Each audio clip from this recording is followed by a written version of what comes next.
So I just want to officially welcome everyone to this Zoom webinar ReachStudents training series. And today we're going to be talking about equipping and empowering volunteers. I'm really excited and encouraged by everyone that signed up. We've had more than 100 folks register. I know we have some watch parties, including the Northern Plains district gathering. So that's really great too. Let me introduce my speaker, but before I say that, just let me tell you the reason I'm encouraged is because it's like a crazy year, but we want students to know Jesus, and the fact that like people are registering to be trained on topics in the midst of a like crazy thing is just like, we're still moving forward. We haven't given up, and that call to just see students know and believe the gospel of Jesus Christ is awesome. You know, it's so great, and it's so encouraging to me as the director for student ministries in the EFCA to know that this is what our people are like. This is what they want. They want to be trained well so the gospel can go forward. So that's great. But now let me introduce Syler to you. So Syler hails from Lake Forest, Illinois, where he's been a youth pastor for nearly 3 decades, right? That's true. You got to be 23 years. 23 decades. Yeah. 23 decades, a long time. Veteran youth pastor. He has 4 kids. He's from Texas originally, which if you know the flag of Texas, you can see that proudly displayed on his office wall. And he is a tortured Bears fan. When I say he's tortured, most of that is because I torture him about the Bears. True. But he was also a ministry mentor of mine. So I'm excited to start out with Syler in this training series. And I know he's patient because he put up with me interning for him in youth ministry. But he works at a church just down the road from the EFCA's seminary, Trinity Evangelical Divinity School. So that's how we got connected, and that's where Syler attended. He's written a book, which will be our giveaway at the end of this training. It's called Small Group Leaders, Quick Guide to Almost Everything. And he's written on youth ministry for the Gospel Coalition, spoken at Rooted Conference for Youth Workers, and he once won a car at Wrigley Field. That's true. Yeah. That's true. He won a car at Wrigley Field, which he drives to this day. That's pretty exciting. Okay, so I'm excited to have him with us. Now, I want to give you guys a few housekeeping things. You're going to see a poll in front of you right now. Take the poll because we're going to circle back to this as one of our questions during this training Q&A time at the second half of this call. So take the poll because we'll come back to that. Your participation is going to be a huge part of making this a success. So feel free to engage by putting your own questions in the question and answer box, which you should have a button on your Zoom where you can insert a question. It's different than the chat function. Though go crazy in the chat. I love people interacting in there. That's great. Ask your questions for Syler on this topic in the chat, or in the Q&A box. If you see other questions that you like, there will be a little thumbs up that appears. So as people start putting in questions, and you can start right now throwing in your questions about equipping and empowering volunteers, that will upvote it to the top of the list so that we can see it and make sure that it gets asked and answered during this call. Again, use the chat to communicate with us and each other. Here's the deal. Make sure your full name is displayed on your account, because that's going to be key for Christina, my associate, who's going to be tracking everyone's entries for the rebound giveaway, which I'll talk a little bit about in a second, and the book giveaways, which will happen at the end of this call. Now, for those of you who might be watching in a group, feel free to just send an email of everyone who attended in your group to ReachStudents@EFCA.org. That's ReachStudents@EFCA.org. So we can make sure to record everybody so everyone gets a fair shot at the big prize of a rebound registration. If you haven't heard of Rebound Conference before, it's awesome. I think there's probably a lot of people in this chat or in this webinar who will put in the chat like, man, Rebound is a huge part of my longevity and health in ministry. It's geared at youth workers and their spouses, a time of refreshment and encouragement to continue on and be healthy leaders of students. And we find it to be pretty impactful. It's in November in Florida. So for those of you like me who are in colder weather, during those months, that is a nice, refreshing plus. So you can find out more about Rebound by going onto the EFCA website under Reach Students, and Christina can throw the link to that in the chat as well, so you can find out more about that. If you have, we're going to do questions, and we recognize that we have Syler here as this amazing expert, okay? Here's the deal. We also know, I know personally, Syler does not have 100% of the answers. If you have an incredible insight into someone else's question, you can use the raise hand function and you can answer too. We just have to know that you want to speak to be able to unmute you, okay? And we're gonna use that sparingly because we don't have a lot of time together, but if you have something that, like, this will really help a lot of people, that's great. Heather, I see your question. Other people, please stop upvoting that. Thank you. Okay. Okay. All right. I think that is it. Yes, just one more reminder. Make sure your full name is displayed on your Zoom account so that we can do the giveaway. And make sure it wasn't like your students using it for their homeschool class or your spouse for their knitting club. You need to make sure your name is on there so we can get the right person, the right entry.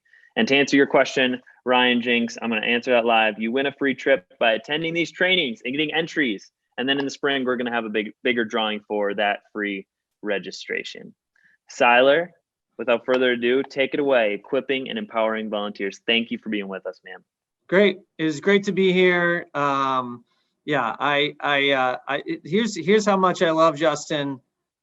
We tried to hire him here, and I bought him a cake with the Green Bay Packers logo on it. That's how much I love him, which was painful. It was difficult. It was one of the worst mistakes of my life to do that because he scorned me. But it is great to be here, and I've known Justin for a long time, so it's really fun to get to be a part of this. I'm gonna talk really quickly at the start about recruiting. I don't want to talk a lot about it, but there's just a quick word I want to say about recruiting. In your setting, there are potentially a couple of perceptions of what it means to be a youth leader that you need to be aware of. One is that they may think that as they think about, should I be a volunteer leader? Should I get involved in youth ministry? They may think they are not cool enough. They may also think that they are too cool. So let me explain. Not cool enough is pretty self-explanatory. A lot of people think I can't do that. You know, I don't listen to the right music. I don't wear the right clothes. And of course, that's, you know, such an easy one to help understand. This is not what youth ministry is about. And one of my favorite quotes related to this was from a guy who said, you know, he believed that, and then he realized that he said, turns out teenagers can smell care under layers of nerd. So in fact, anybody that tries, I've had some leaders come in from Trinity, and all of a sudden, you know, they've gone to the mall and they're buying, you know, a different wardrobe, and I'm like, bro, not necessary. In fact, they're going to smell that out. They can also smell sort of hypocrisy and people trying to be someone that they're not. So just be authentic, be you. It's about caring for students. That's what's most important. The other side of that is that people may think that they are too cool. And when I say too cool, what I mean is, it's what I thought when I was considering ministry. And as I was leaving Trinity, I didn't consider youth ministry because I thought I was too cool. Now, not because I thought I was actually too cool, but because I thought I did that. You know, I did camp ministry when I was in college, and it's fine, but I'm ready to do something that's not just junior ministry. And of course, I won't get into my own story, but I come in and I discover youth ministry is incredible. It's real ministry. It's amazing. But that perception may be out there. And I want to tell a quick story to illustrate that. So I had a leader named David, who was a Trinity student, and he was serving with me. And his friend Dan was surprised that David was serving in youth ministry because David was a sharp guy and had done college ministry, and was planning to go get his PhD, and is now a university professor, and just not the kind of person that Dan thought was doing youth ministry. So he just asked him one day, "Hey, why are you kind of surprised you're involved. Why is it that you're involved in youth ministry? And David responded, he said, well, I love to teach and I love to mentor younger guys. And at the youth ministry with Syler, he lets me teach and I get to mentor younger guys. So it's really great. And Dan was like, oh, well, that makes a lot of sense. Well, why is that? It's because he had a perception that youth ministry is junior ministry, youth ministry is babysitting, youth ministry isn't, I'm not going to get to do it. But so in that instance, I had a leader who was helping me to change that perception. So you might, as you're thinking about recruiting, you might, of course, the best way to recruit is with your existing leaders and who do they know and those sorts of networks. But you may want to think about that. Is there a perception that's out there that your own leaders and you can help change, that there's something that this idea of youth ministry that they have is wrong? So that's my little word on recruiting. And Justin, I'm going to now, Justin can confirm that story because he knows both David and Dan. But I'm going to move on to equipping. Yes. Hey, Syler, before you move on, can I ask you a question about that? Yes. So like when you think about recruiting, I think we all have this same question, is like, what are the core components that you think about? What does have to be there? Yeah. I mean, I think it's so important to start with just that simple, do they have a heart for younger believers? Do they can they have an interest in caring for a younger student? And some of them are going to look like the kind of classic youth leaders who are they're young and they're all that stuff.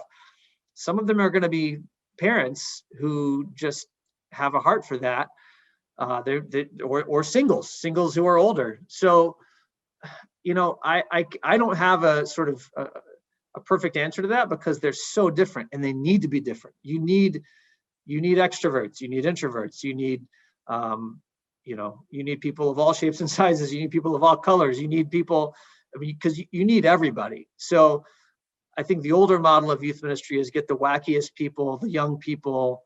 And what I've found is, I'm a natural extrovert, gregarious, but a quieter student is going to be repelled by me, and unfortunately in some cases. So you need some of the people to complement, come alongside what your strengths are. All right, I'm going to move on to equipping. So we already had a question that I think I'll be able to address in this time. So I want to talk about, I'll just talk about my journey with equipping and how we do it. So basically we gather as a group of leaders.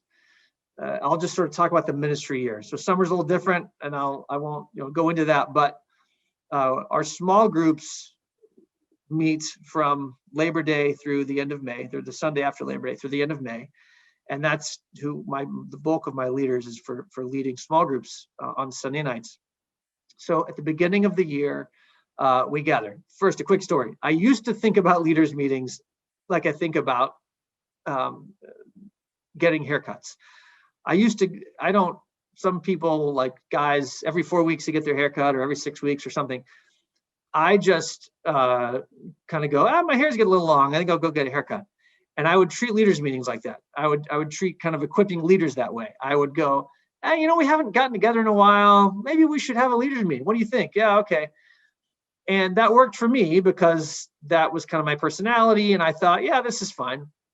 And I had a leader come to me, it really changed my ministry, because she came to me and said, I don't feel connected here. I don't feel like I am a part of a team. I feel like I'm just kind of showing up on Sunday nights and getting plugged in, but I really want to be plugged in. I want to be more a part of a team of people doing ministry together. She had experienced that at her summer camp that summer. And I was like, it's time for me to be less loosey-goosey about how we gather. And so we kind of changed my model. and now at the beginning of the year, I give a schedule out that says these are when our leaders meetings are happening. So we start at the beginning of the year. Usually it's the Friday after Labor Day, anticipating the next Sunday being the kickoff. And we'll do 2 hours together. Sometimes it's at the church, sometimes it's at a house, someone's house. And we will go over kind of the basics for the year. So it's vision casting. Here's what we're going to be talking about. I'll have a sheet of expectations for leaders that are kind of spelled out. Our church has a thing that sort of, what does it look like for personal interaction and people being alone together and not being alone together, how that all kind of accountability works out, and ask them to sign off on that. What are our retreats for the year going to look like? If they don't have a background check on file, we make sure that there's laptops there for them to fill that out using our church database. We have prayer and worship, and we will usually pick one ministry skill to work on for that night. So whether that's helping get conversation going with your small groups, or something, whatever kind of works for that. And then that's sort of the kickoff. And then starting the next week, we that Sunday we will gather again and make sure everyone knows where in the church they're meeting, because that's how our ministry works. Then the frequency in the fall is more often than it gets the rest of the year. So usually we'll meet a couple of weeks after that, and we meet before youth group. So if youth group starts at 6, we will meet at 4:30 or 5, depending on if we have a meal or not. If you can have a meal, it's great. It helps them know that they're valued. So we'll eat for half an hour, and then I'll do turbo training / announcements for 15 to 30 minutes, depending on how much I need. At the beginning of the year, there's more announcements, there's more logistics. Where are you going to meet? Do you know where that is? Do you have who's in your group? All that stuff is getting kind of squared away. And then once the logistics are done, now you're just doing what I would call turbo training, because it's 15 to 30 minutes, depending on how the material that you're covering. And the information for that can be whatever you feel like your group needs. So for years, there's this handout that Doug Fields did that I adapted called Ministry Ideas for the Time-Conscious Volunteer. And it was, if you have 15 minutes a week, write an encouraging note to a student, this thing. If you have 30 minutes a week, do this. If you have 2 hours a week, if you have 4 hours, so different things. And I sort of adapted it to our setting, and I'll hand that out. And that's a discussion piece which encourages them to know, hey, relational ministry needs to be happening throughout the week. But honestly, it's one of the reasons why I was very eager to write this book geared at volunteers. The book is really for you to give to a volunteer and say, here is one-stop shopping for everything that you would need to know about leading small group. So the book came out in August. So this year was the first year we could say, here it is, and start reading. And we're going to, at our next meeting, we'll talk about chapter 1, and then we'll talk about chapter 2, and however that is, and there's conversations that come up, and it covers things like hard issues of, getting your relationships in your life right, but also ministry skills of just what does it look like to lead a small group, and how do you get people to talk who aren't talking? How do you get people to be quiet who are too loud? And it covers things like just tough questions that you might get asked, and how do you handle that? What it is really up to you. There's a ton of resources, and whatever you think that they need to hear at that time. And so you're doing that. And then in the last 30 to 45 minutes, we send them to what I call coach groups, because we have coaches for those leaders.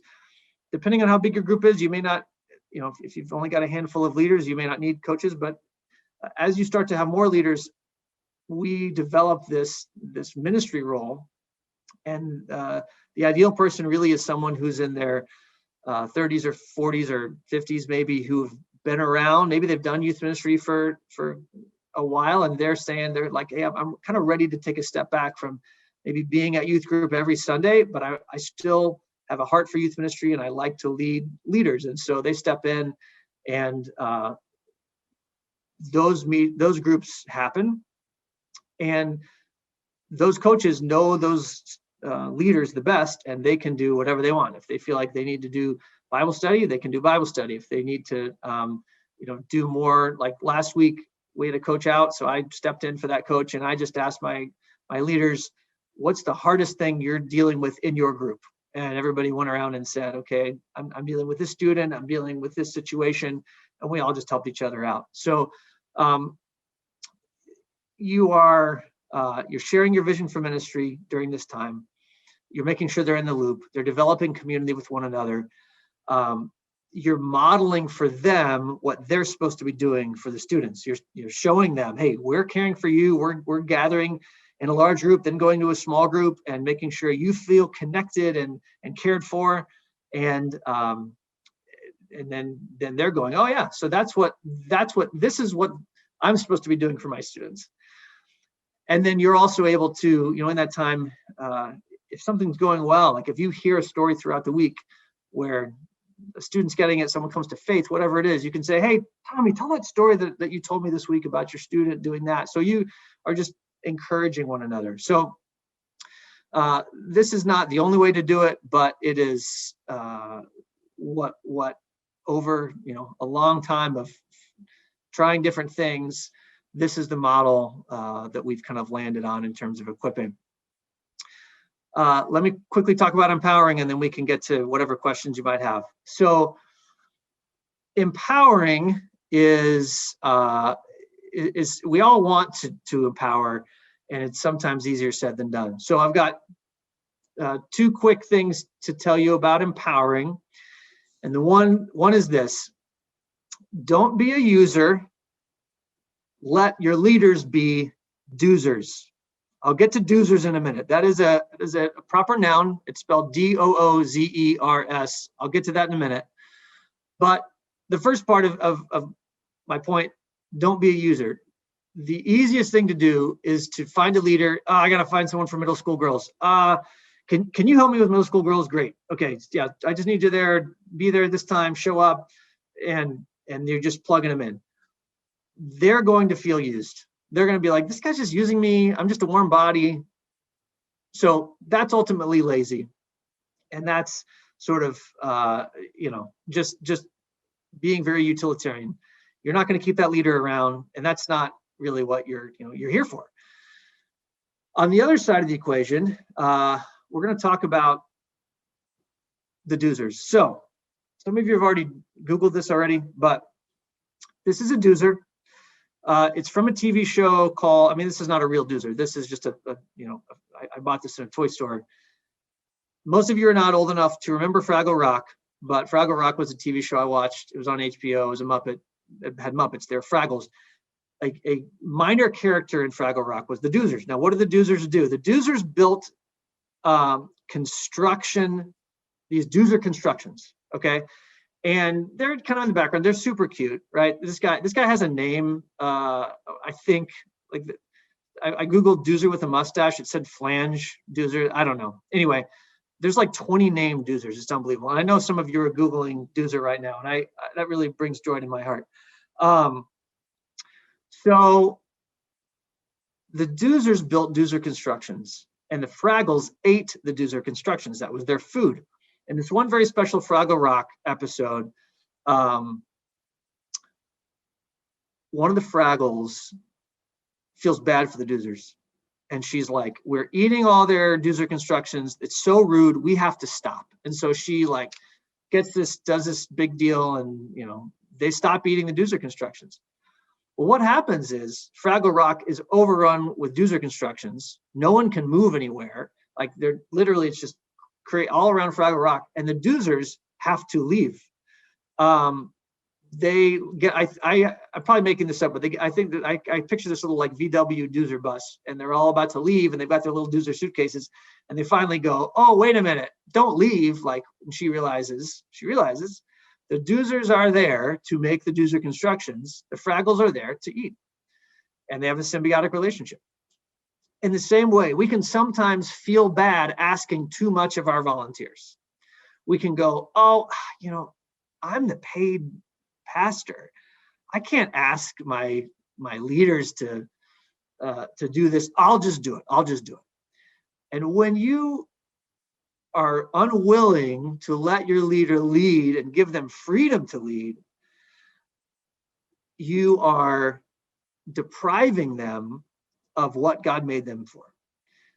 So some of you out there need to take a step back and truly empower and truly say, because frankly, it's easier to do it yourself. You're good at stuff. That's why you're in ministry. That's why you got hired, is for you to go do it. But it's a mistake if we think that we were primarily paid in ministry to just do ministry. We've got to, Jesus is the example. Jesus could have gone around and said, hey guys, are you here for the Jesus show? So I'm going to do this miracle. I'm going to do this miracle. I'm going to say this great thing. He was the Son of God. He could have done it that way. But instead, he grabbed a group of people, brought them around him, and he was with them, taught them.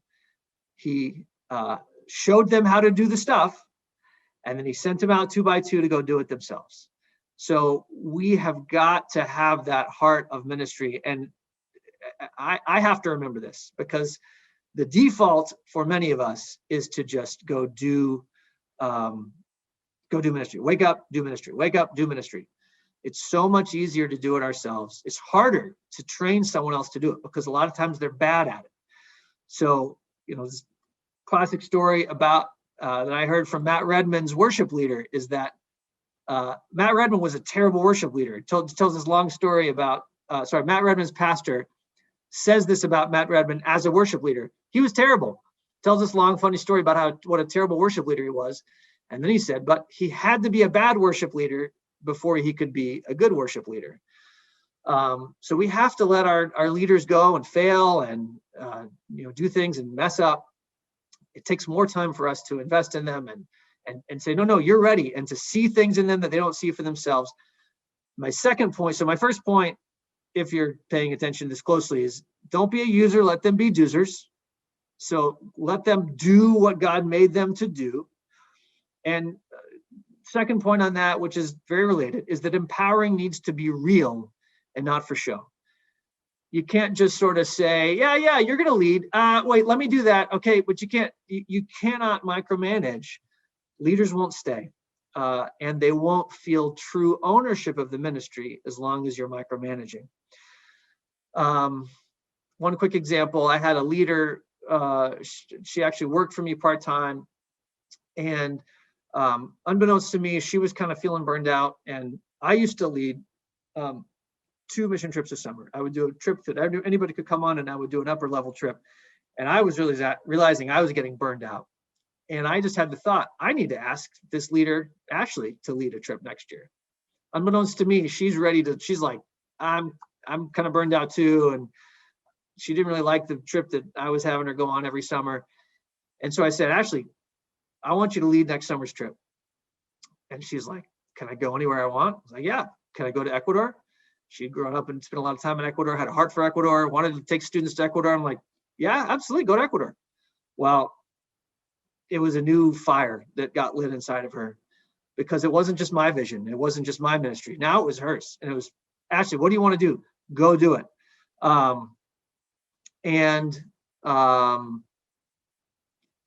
It re-engaged her for the next couple of years and really, did something in her. So empowering has to mean actually empowering, letting people make mistakes. And a lot of you are achievement oriented, and I've heard of youth, like I've heard of some youth pastors who will lead. I hear their stories, and I'm like, you're doing too much, and they're achievement oriented, and they're just like go, and I just sort of think it's one, it's not sustainable, and two, you're depriving leaders of what they were made to do if you're just trying to do it all. God has put you into a position to raise up others around you, build a team, invest in them, love them, care for them, and let them go, and sometimes totally succeed and surpass your expectations and sometimes just utterly fail, which is okay too. And that's your opportunity to come alongside them and go, hey, how can we learn? What can we do differently next time? I think that is what I have. Oh, last thing, Justin, I've got an OPE. Let's do OPE it. stands for one practical example. There may be enough questions for us to not, I'll just say this quickly, and we can, if someone wants to ask follow-up questions about this. But in terms of equipping and empowering leaders, in the last few years of my ministry, I have spent more time. We have a student ministry team of juniors and seniors, but we are encouraging our juniors and seniors to lead our middle school ministry more than we ever have.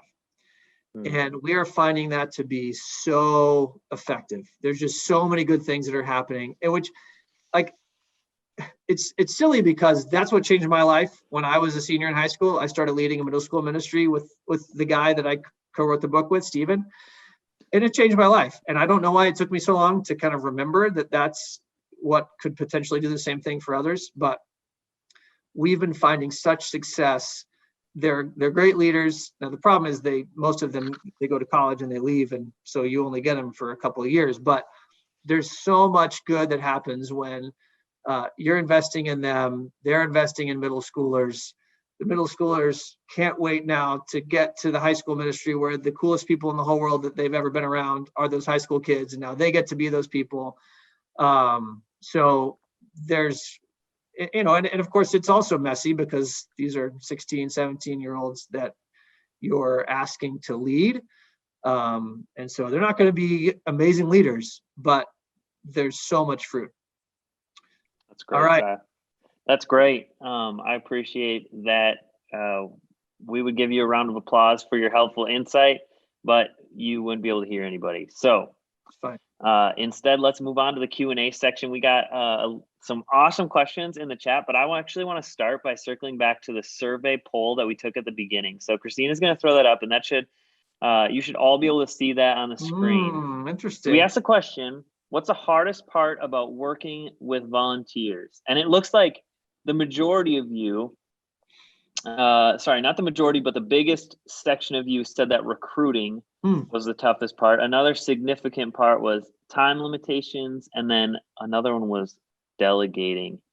I'm also curious as to who resonated with the final choice, which was from me, when they take your keys and park your car in a nearby parking lot.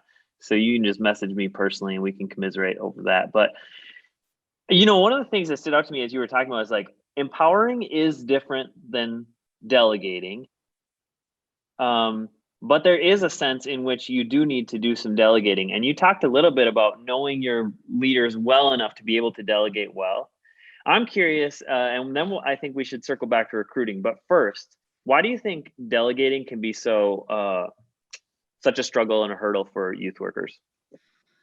Yeah, I mean, it just depends on your personality, especially, and I really do think, I know when I was young and when I was first starting out, it wasn't, I didn't know what I was doing, and the youth ministry was much smaller, and especially early on, I did need, as the leader of the ministry, I needed to really connect with students and get on the ground. And, so it is important that you can't just delegate your job away. You can't just kind of go, yeah, I'm just going to let somebody else do that, and I'm never around. Like, you've got to be around, you've got to be present.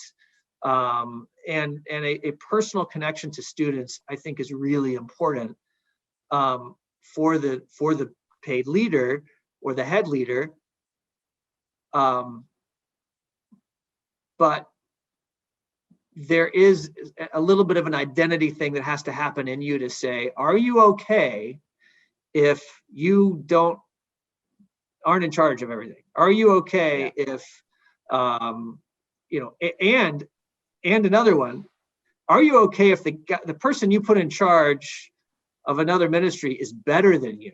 Is that okay? Are you going to feel threatened by that? Or are you going to just rejoice in the fact that something, that God is using someone to do ministry. So there's some significant heart checks along the way for pastors. I think it's a little bit like when you teach a kid to ride a bike. You got to hold the seat at first, but eventually you have to let go. And inevitably, like when you're like, oh, they're probably going to fall over every once in a while still until it takes a while to learn. And we all have been the kid on the bike, but that's just like, it's a hard thing to navigate, is when do you let go and when do you hold onto the seat to make sure they still have like the balance that they need. But what about recruiting? We had a lot of questions about recruiting. But can you give us your most effective tip on recruiting? Is that hard to like summarize? But I think we would love to hear that. I will say your best recruits are going to come from your best leaders. So the first thing that you can do if you are in need of leaders is go to your current leaders and say, who do you know in your life that is not plugged in a ministry somewhere that, that's the first place to start. I also heard this from a friend of mine that I'll just, share. He started a new youth ministry role, and he went to, at a brand new church, he went to as many kind of leaders as he could in the church, like elders and staff, and said, who do you think would be a great youth leader that isn't already leading? And then he went to the youth and said, hey, do you know of any adults in this church right now who would be great youth leaders? And if anybody's name showed up on both of those lists in particular, he would then go to them and say, hey, both youth and adults agree, the results are in, you should be a leader. And I thought that was pretty smart. And I will say too, like I said, if it's finding high school leaders for middle school students, I mean, I've regularly heard my middle school director say, this one student in particular who was a senior in high school, she said, she is our best volunteer. When she walks in the room, the whole mood of the room changes, and she's a senior in high school. So you're going to find some of those. Again, it's tough because they leave, many of them.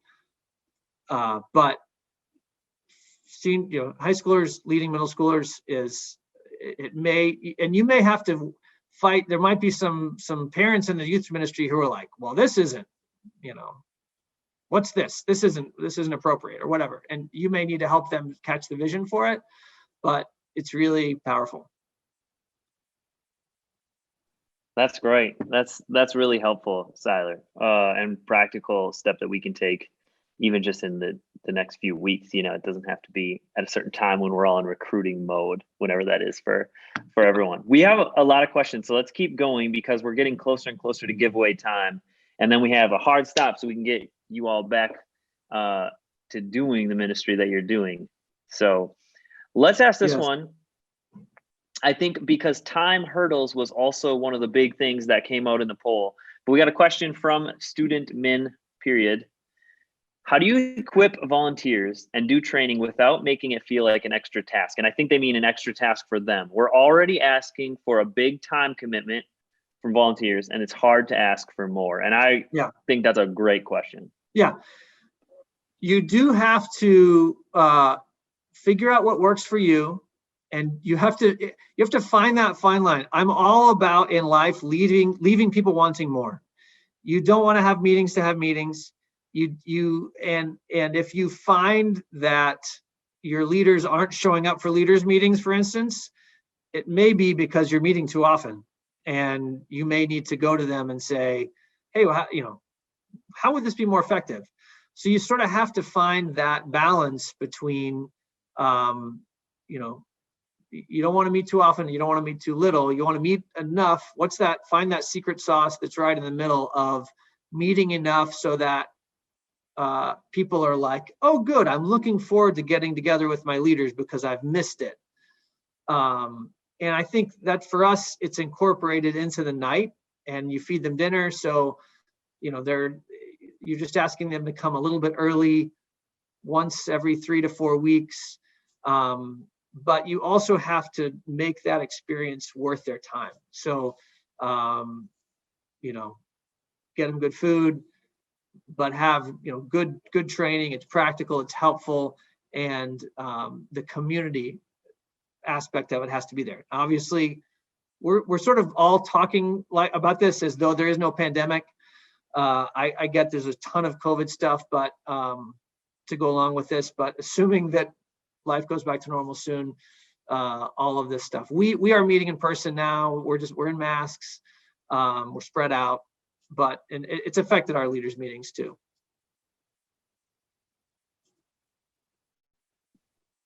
All right, Syler, that's great. Here's another one, and I think this is a pretty helpful one.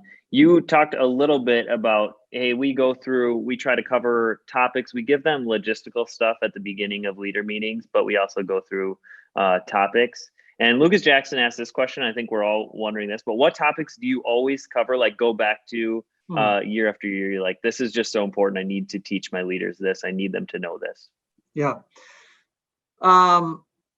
So discussion stuff. So that is in the book, but it's small group skills, which come, some of your leaders, they're going to be like, yeah, I got it. And they're amazing. And they're just naturals at leading discussion. And some of your adults are just going to look at you like, I'm sorry, how do I do this now? So things like, as I mentioned before, leading discussion, asking good questions is something that's in just sort of the quick way to know if your question is a good question or not is the question you're asking a question that you would want to answer yourself. Sometimes we ask questions and we know they're bad. Like if this is not a question that I would want to answer. This is boring. This is obvious. So ask yourself, is the question I'm asking a question that I would be excited about answering? So how do we ask good questions? How do we lead and guide discussion? What do we do? So kind of small group logistics. We talk about just taking care of your heart. We talk about boundaries in ministry, just being aware of the dynamics and, guys and girls and interaction and all that stuff. So I'd say those are the things that we hit every year. It's good stuff. I want to move on to I think this might be maybe it's not a harder question to answer, but it's a hard question to experience that many of us have. And it's from Greg Linus. It's this. Lessons you've learned about asking a volunteer leader to step down graciously when you realize it isn't a good fit. Okay. Perhaps the worst thing to do in ministry. What I have found is that often the leader himself or herself can sense it's not going well. And this is why it's really ideal if you have to have 2 leaders per group. Do everything you can to recruit 2 leaders for every small group that you have.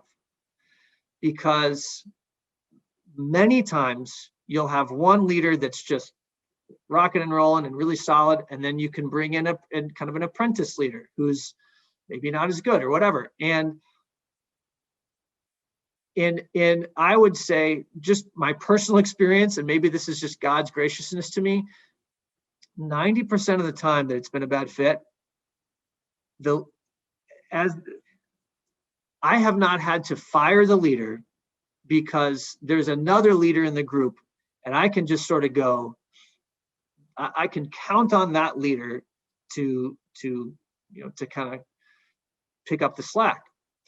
And what often happens is they realize it. The one who's a bad fit, they just kind of go, I don't know what it is. It's just not working. So what often happens is when it comes time to re-up, when you meet with that leader or reach out to that leader to say, how are things going? In many situations, in my case, most situations, they come to me and say, I just don't think this is a good fit for me. And I'm able to say, okay, I appreciate that. And I thank you for your service. In the times when we just it's just not working, this is why you are paid. This is, for those of you that are paid, this is why having a difficult conversation is and being direct is so much more, is very important. So saying things like, we're full for next year, or, the human heart is so given to finding the way out, right? And so we are so likely to just, instead of owning up and just saying, I don't think it's going well. And I wonder if maybe you sense that too. And helping them find a different spot to serve in. Like I said, I think in most situations, it's not working. But I will say this is why having your supervisor in the loop is important, because those can be difficult conversations. They can be difficult in terms of church relationships, in terms of people, longtime members of the church. And you can't just go in and be like, hey, Sally, it's not working, you're out. Like, you need to have your supervisor, your senior pastor, whoever it is, in the loop to say, I think I might need to let Sally go, and how to work on it together. But be direct, don't beat around the bush. That's helpful. I wonder if you would give any additional insight into the times when it's not because they're a good fit that you have to talk to them about stepping away, but it's because of moral failure, or just they aren't walking with the Lord. Yes. Yeah. Honestly, those are easier, because it's just a matter of, this isn't, you have failed to live up to, if you start at the beginning of the year and you've got your expectations for what a leader is doing, and then if it's clear that they have fallen short of the expectations, and it depends on the moral failure. If it's something that is not illegal, obviously, in the worst case scenario, it's something that is illegal, and that's much, much trickier. But if they have fallen short, you can go to them, again, go to your supervisor and just say, we're going to, and you can figure out whether it's you're stepping away forever, whether it's, you need to take a semester off. But if you're doing that, if you're asking them to step down, if someone has fallen short, having a coach in their life, I've had this happen where we had a moral failure in a volunteer leader, and my coach increased his time that he spent with this leader. It's a guy in his early 20s, and he made a mistake and he knew it, and but it was so redemptive because we invested in him more after that, and we said, look, we're not punishing you. You're not a bad person. You've fallen short, but we are committed to restoring you. So it was all about restoration. It wasn't about punishment. That's so redemptive, man. That's so great. I love to hear that, even though those can be some of the hardest, most heartbreaking conversations that youth leaders have to have, especially in the realm of volunteers. But okay, I want to finish up. We're going to do one more question, and then it's giveaway time. So I'm excited about that. So Syler, you got 3 minutes left to answer this question. Okay. I think it's a key one from Andrea. Any ideas for how to help a youth leader who feels like they are not connecting with the kids in their small group? Yes. Almost always it's because there's you've got to get over the hump in terms of just time spent.